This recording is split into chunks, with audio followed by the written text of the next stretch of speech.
Today, we're going to be pitting Grok 2.0, which has just dropped from X. This is formerly Twitter, and this is their best model to date, against Meta's LLAMA 3.1, which is their cutting-edge state-of-the-art model. We're going to put these together and see whether or not we can find a clear-cut winner between the two.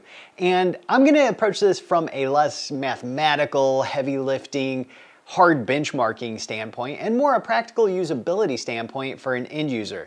How I use it is kind of what you're gonna see, kind of questions I might ask. Let me know in the comments below typical things that you do when you're evaluating models. I think generic benchmarks are great, but I'm not sure that they're entirely useful. Sometimes you really need to get the experience of what the real world is, and that's what we're gonna be doing here today.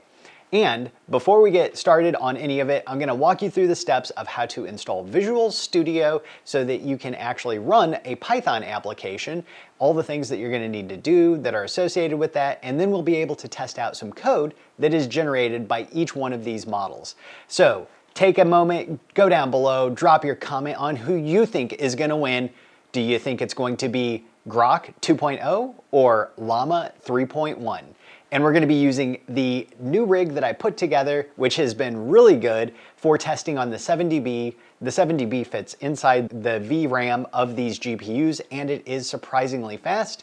And of course, Grok is still a cloud-based model only at this time, so have not had an open weight or an open model released for that yet. And it is a beta, and it is the mini. I hope you guys are excited. Let's get started. I'm going to show you how to set up Visual Studio Code so you can run Python projects, including small games, that you can make really simply in something like Grok or a locally hosted AI. You can follow the guide that we've got here for learning more about that. So let's dive in here and let me show you really quick how you can install Visual Studio Code, because I think you probably want to go ahead and do this. I'm going to assume you're on Windows.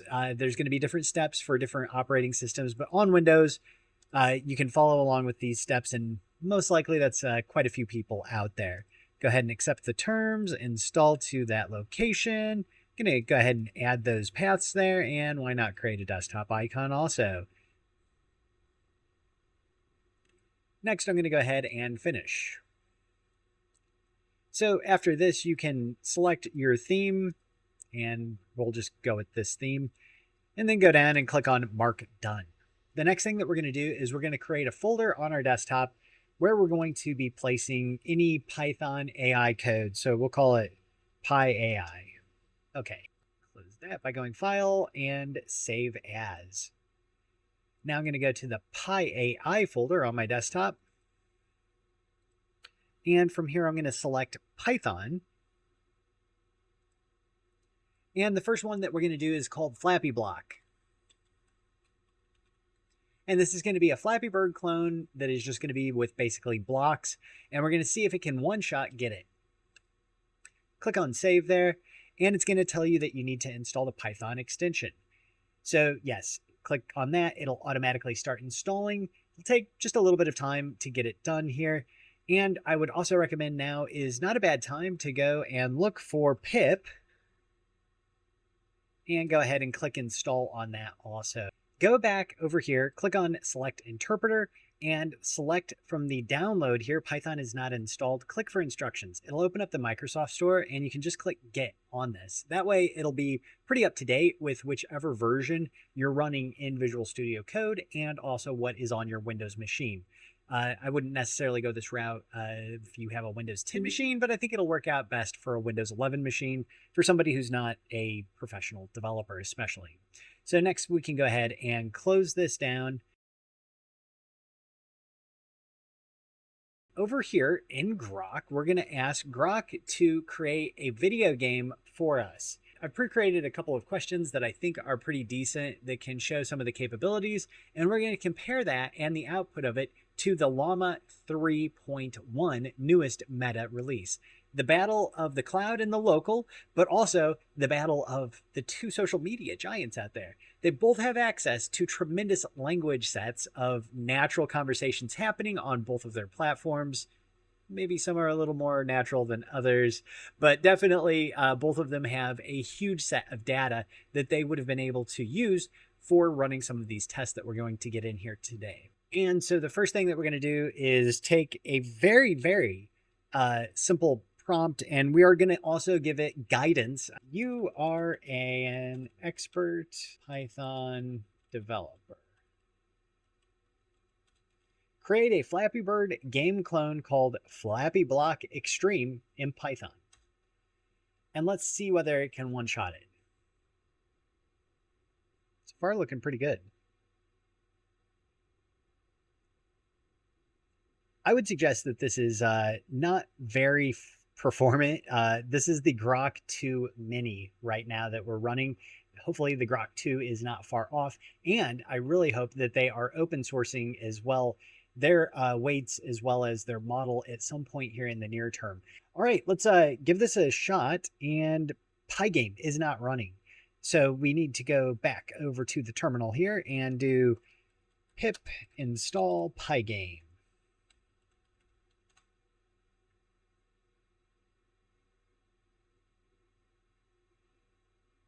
And as soon as that is done, we can go ahead and give it a shot here. So it's going to close out automatically. I can tell it just for some reason loves doing that. Not creating a very good game, but here is a game. So let's. Oh, wow. That's really hard. Okay. Yeah. So kind of, but also kind of not. Let's create a new chat here with 7dB. And I'm going to go ahead and give it a prompt just like I did the other one, exactly the same, and run that and see what it looks like as far as the Python that it's going to generate for us. Definitely you could refine this, and we'll have some more stuff on refining these kind of things down and just maybe some verbal commands and cues that will help your AI respond better. Now, this is running on my locally hosted AI over here, and I did just fire it up. So that first question always takes a little bit of time.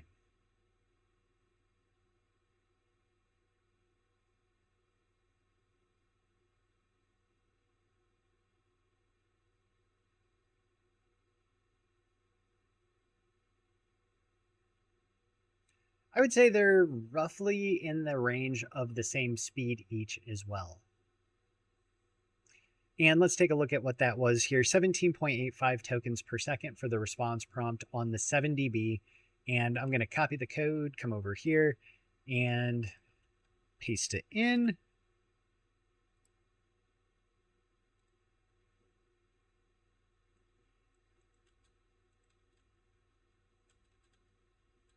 Oh boy. Lots of problems over here that would require debugging to get started even. So definitely not functional right off the bat with the same prompt. So in our quick coding example, Grok definitely took the win on that one. I think creative storytelling is something that is very fun to look at in a model, and some people probably take it even farther than I do. But let's go ahead and assume that you're a human, and that we've been friends for the past 20-ish years since high school.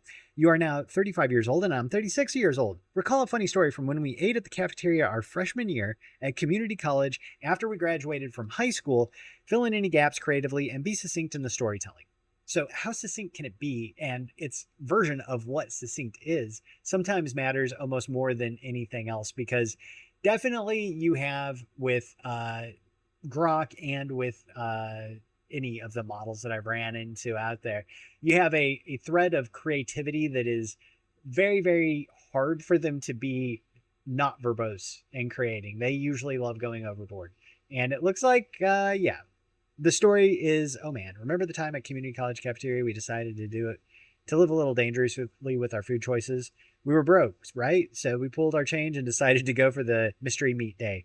You were like, dude, this could be anything. It's like culinary roulette. So we get our trays, and there it is, the grayish unidentifiable slab of, well, let's call it meat. I don't know exactly. But this is a weird story. This is a weird story, and I don't know.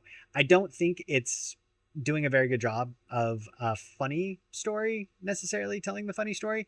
But there is one thing that is fun that you can do with Grok. And so after you have it tell you a story, you can say something along the lines of, okay, now create an image of this story. And it'll create an image. Now it's using Flux.1. We're going to have Flux.1 installed on our machine over here. That's actually separate open source software. These people are having way too much fun eating mystery meat. They look like they're having a artificially fun time, and that meat looks mysterious. They're eating it up though. But that is one of the things that's pretty cool about Grok, is that built into it, you have image generation inline, which is good. They need to have that. However, I will say, I did not get humorous vibes off of that. Now let's go ahead and try it over here with LLAMA 3.1 7dB.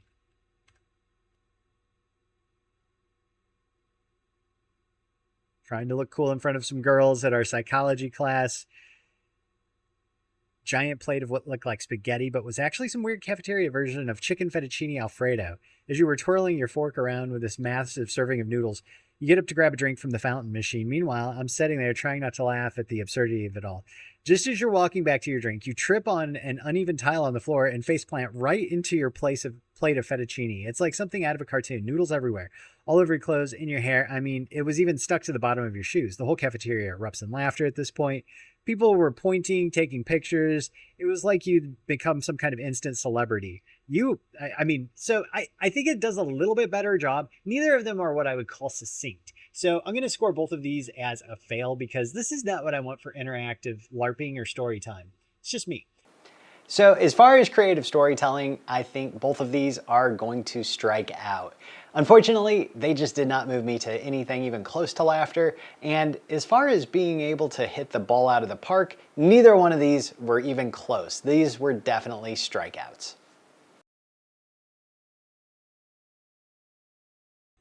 You have a cat. The cat likes to escape and run out any door if there's ever an open door. You need to take the cat to the vet. You have a carrier for the cat that has one door. You load the cat into the carrier and close the door. You take the carrier to the car and open the door. You get in with the carrier. The cat likes to get out of the carrier when it's in the car.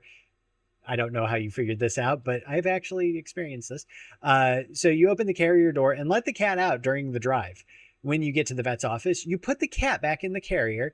You then open your door to the car and transport the carrier into the vet's office. You are now inside the vet's office. Every action that has happened has been explicitly stated. Assume no extra actions have been taken. Where is the cat? If you are a cat owner, you should be able to tell me, given the sequence of events. And it kind of outlines what it thinks. The cat is inside the carrier when you enter the vet's office. So that is most likely not where the cat would actually be. The cat would probably be long gone as you opened your door, since the cat likes to run out of every door. That one has been provably pretty hard for anything to catch. I haven't seen anything nail that one yet, although on further refinement, of course, it gets it usually. This is the first time I've run it on the LLAMA 3.1 7dB though, so we'll see. I did try this out on the 8 and it didn't work there.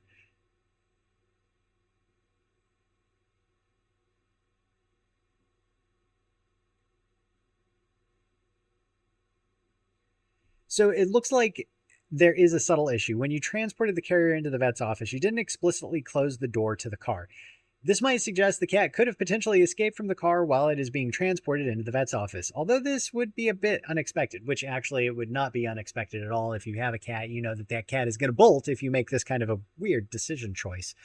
Still, it's worth noting the slight uncertainty. So I would call that a little bit better of an answer, but definitely not a correct answer. So both of these fail the deductive cat in the carrier test that I've come up with here. A real life scenario I found myself in. So I think I failed that test also, because the cat definitely took off and it took forever to catch the cat, to be honest with you. So I'm going to give me and the AI models both a fail on this one. Okay, here's one that I think is good for just finding out how self-aware of what it's creating. And this gets down to your contexting and the way that large language models really like to look at the world, which is not necessarily word for word, instance for instance, and that can cause some problems. And let's see if this is right. So the curious cat spent its afternoon lounging on a soft cushion. The curious cat spent its lazy afternoon lounging on a soft cushion. It is interesting that it came up with this, and it says it made a mistake at the end, so it did catch that it was about to screw that one up. So there are 12 words indeed in that sentence and not 11. And that is 1, 2, 3, 4, 5, 6, 7, 8, 9, 10, 11, 12. And now let's see if Grok can catch this little conundrum here also. Okay, so Grok is claiming 15 words here, but I'm going to, okay, 1, 2, 3, 4, 5, 6, 7, 8, 9, 10, 11, 12, 13, 14, 15, 16. Grok seems to be habitually off in its ability to count. So as far as the mindfulness of the model in keeping its state and understanding exactly what it's done by being able to iterate through how many words it's gone through, definitely LLAMA 3.1 7dB scored a solid win. It did get it wrong, but it did count it out and it then corrected itself. So that counts as a win in my book. Now, unfortunately, Grok did miss this. I retried this several times in Grok also, and it just seemingly was unable to catch itself. So definitely LLAMA 3.1 wins on that.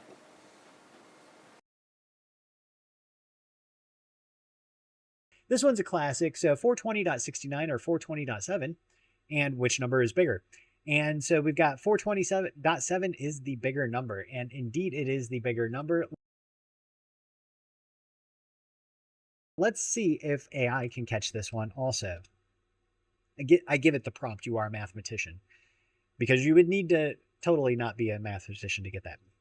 Okay, the number is bigger than, yeah, so therefore the correct answer is 420.7. This number is bigger than 420.69. So these kind of tests may be moving to the wayside as far as viability and functionality for people. So, I mean, this probably has been trained into models decimal counting at this point. So I would totally guess that could happen.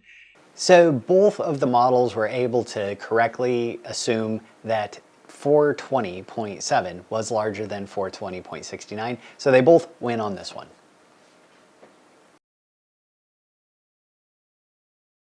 I think most people are interested in how would this help me or be helpful to me as a human. And so these are the kind of questions that I personally find myself actually much of the time going towards asking a model. So you are a cook. Here is a list of 5 ingredients: bacon, potatoes, onion, cheddar cheese, and eggs. Your task is to create a delicious recipe from only these ingredients. So I've done this a couple times. I've been like, well, there's a couple things in the fridge. I am not going to the grocery store right now. So what can I make? I think that's actually a fairly common thing. Let me know in the comments below all you guys' good questions that you have about stuff that is as silly and crazy as this. Include all steps, temperatures, measurements, and times for the delicious recipe. All right, so here we go. This is actually something that I did ask my wife, and I've ran this against Grok several times, and I'm very impressed. Grok does a great job with this. I would note that the times could be off a little bit, but my wife did check many of the things that I was asking, and it does get the measurements pretty darn good. Gives you some cooking tips at the end also, and yeah, heck, you've got 3 things here. Now let's try this with LLAMA 3.1 7dB.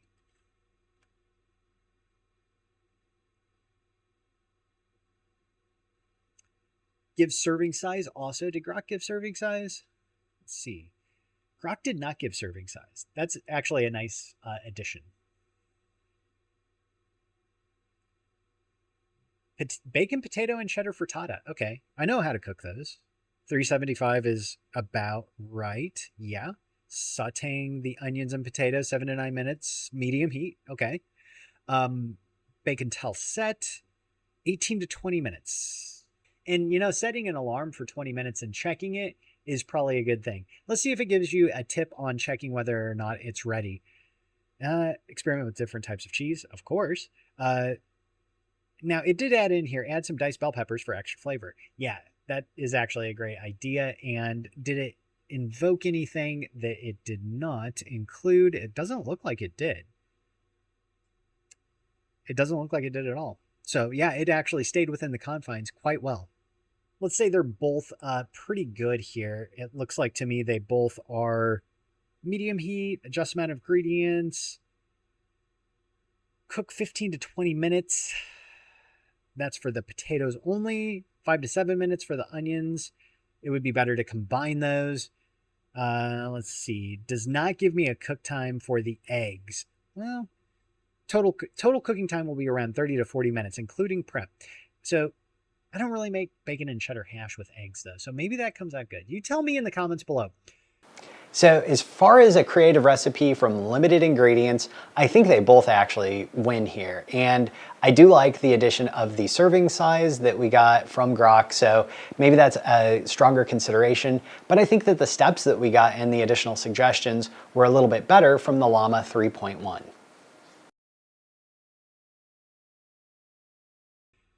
This one I think is pretty cool. I think it's also something I definitely have asked for in the past myself.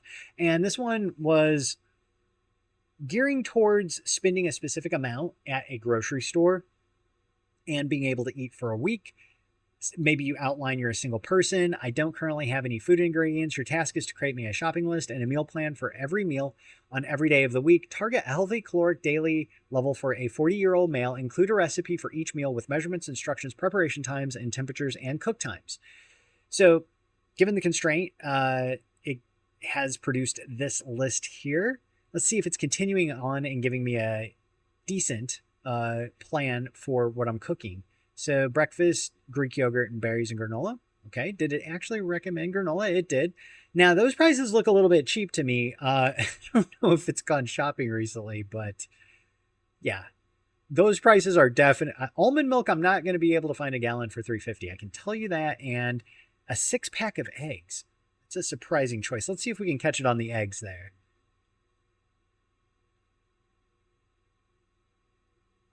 You know, it is not traditionally giving me a lot of eggs to eat here, so that's actually possibly a healthy thing. On Wednesday, it's got me scrambling 2 eggs. Thursday, it has me not on eggs. And Friday, it does have me again with some scrambled eggs and cherry tomatoes. So this looks pretty good. The calorie counts look actually pretty close, but severely deficient for Thursday. Calorie counts are not right. And they are definitely not right for what a person that is 40 and, well, I don't think they're right at all for somebody who's 40, and I don't think it's going to be 1,000 calories like ever. And this is 1,100 calories. Yeah. So these calorie counts might be helping you lose some weight. I'm going to give this one actually not a passing grade. This one probably doesn't pass. It doesn't seem right to me. Let's ask the same to Grok. Okay, so it actually starts out by saying around 2,500 calories per day, which for a male, 40, probably somewhere in that ballpark is going to be okay for you. Okay, carton of 12 eggs for $2. Maybe Grok lives in a different place. Maybe these prices are from a different time because they don't seem like the prices I would be paying right now. So total $58.50. Okay, well, so shooting really low on the $100 budget side.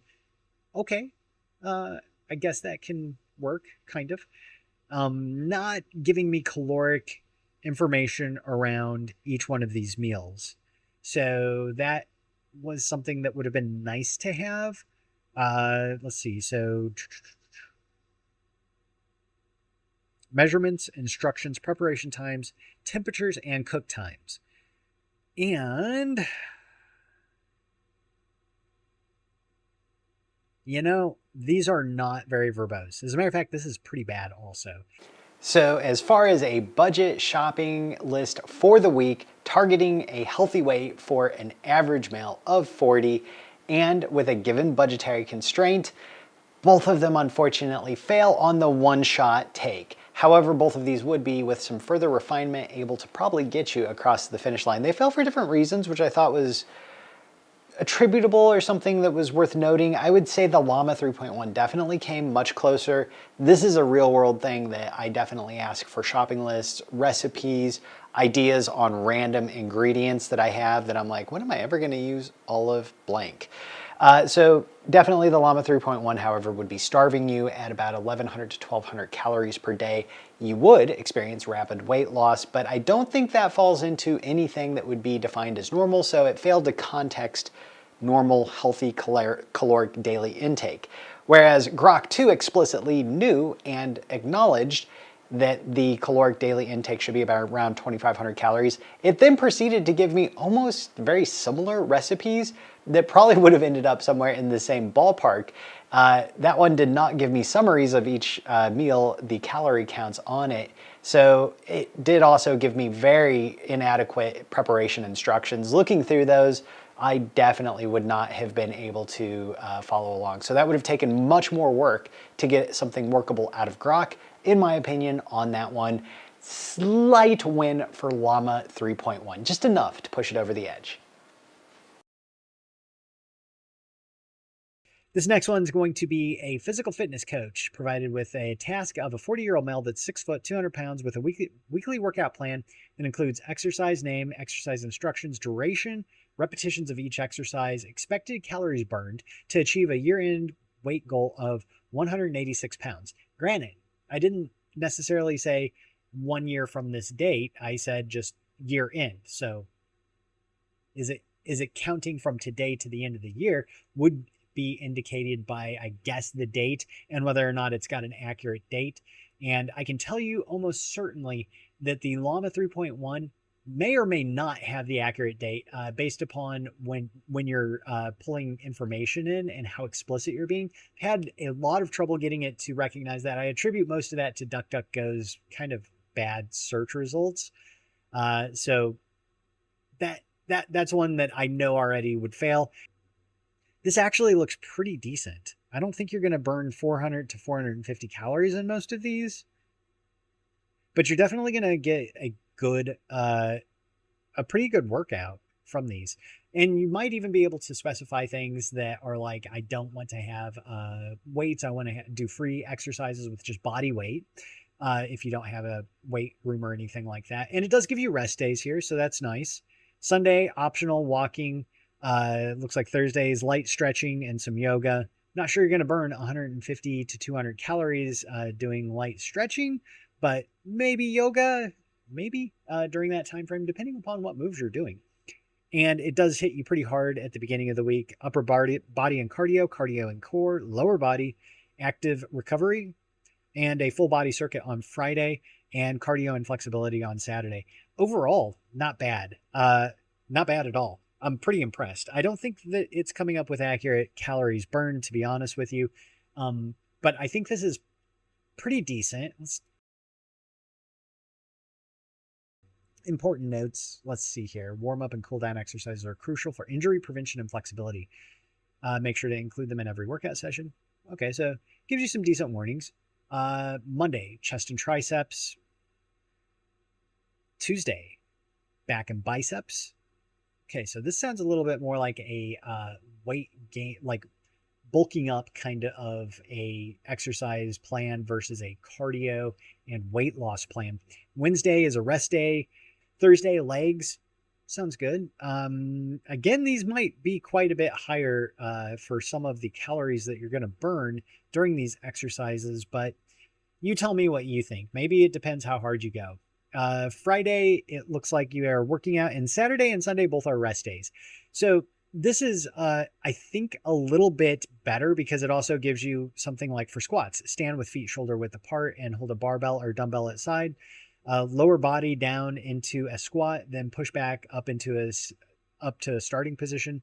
3 sets of 8 to 12 reps. Expected calories to burn, pretty high there. I don't think you're actually going to burn that much percent, especially percent. Maybe the entire thing. Definitely not percent, because that would be 3 times 150 to 180. So you'd be burning a way more calories than you actually would burn there. But otherwise, this does look like it's pretty decent. So as far as the workout and weight loss plans, both of these fell short for slightly different reasons. Definitely Grok didn't give me adequate instructions around performing. However, at the same time, LLAMA 3.1, I felt like that was not a let's trim up and lose some weight by the end of the year, but more of a let's bulk up and build some mass. Now, that could work out, but it would be possible to follow the instructions that were given with the LLAMA 3.1. So again, the fact that it is more verbose in giving instructions than Grok leads you to less refinement that you would need to do in the future. I do think that the actual calories burned per exercise was just not accurate, but I also think that with a little bit of guidance that you could get it there. So I'm gonna actually give this one to LLAMA 3.1 also, but neither of them were 100% pass, but definitely LLAMA 3.1 in my opinion was much closer.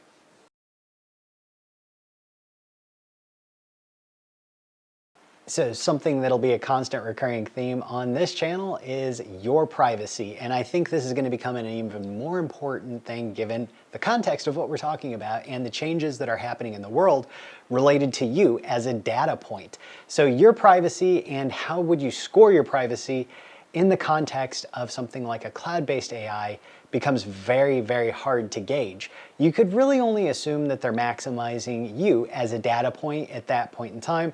So anything cloud-based, this would apply to OpenAI, most of the providers out there, and certainly Grok in the same character and vein, are going to score very low as far as your privacy because you really might not know exactly what's happening with your data. I do intend to look a little bit further into it and see if I can find some more information about different cloud providers, but that's a topic for a completely separate video. However, LLAMA 3.1 being open source and available for me to download and install and run locally does actually give me a very good feeling that the open weight nature, and I believe it's open source, I need to check on that one again, but definitely its open weight nature of it does actually lend towards it being very privacy friendly. I don't need an internet connection to run it. It isn't storing data in the cloud, it's storing it on my machines. So big win for LLAMA 3.1 on that one.